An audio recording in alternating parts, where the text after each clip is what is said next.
that we are a trading company. Our USP, our competence lies in trade. Now we are capturing territory. Administration is not our forte. We don't know how to do it. So he suggested that British government should take over.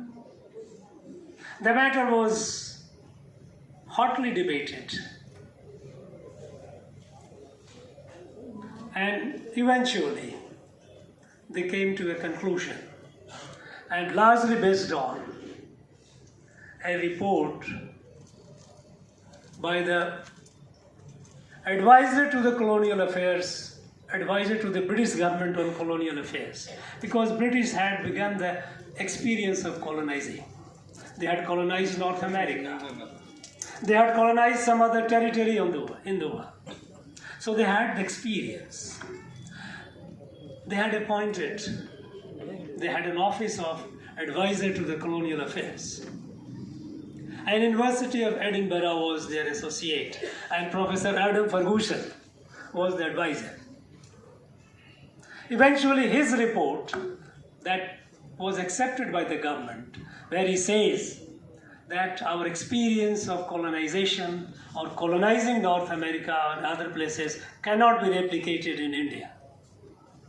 Because what they did in other places was North America, Australia and other, they annihilated the indigenous population and they settled, they captured and got established.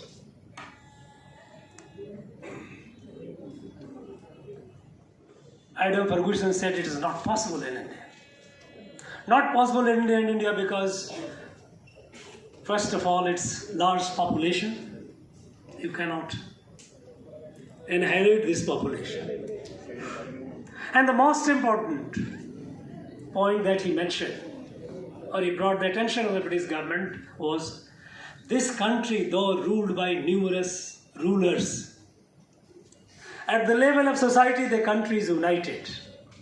If you do something in one part, there will be reaction in some other part. And we know it happened. Take, for example,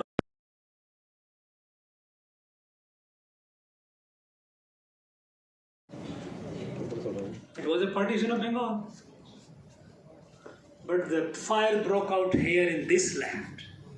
It was that partition that provoked great V.O. Chidambaram Pillai to join the freedom movement. Not many people came on the street. It is not acceptable. They could have kept quiet. Something happening in Bengal, why should they bother about it? No. What Ferguson said was right.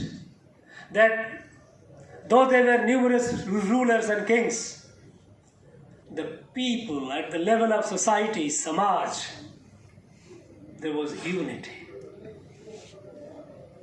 And that would action at one point will have reaction all over.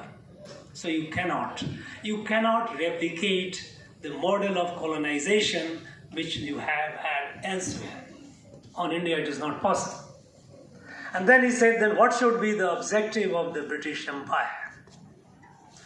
And further, before that he said, since you cannot replicate the experiment, so what should be the objective of the British Empire?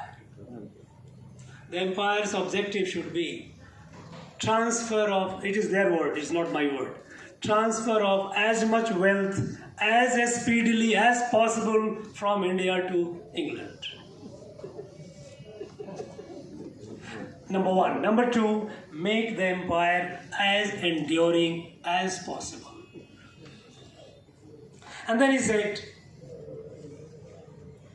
for transfer of wealth as speedily as possible, you may have to bend or break the rules. If the crown takes over,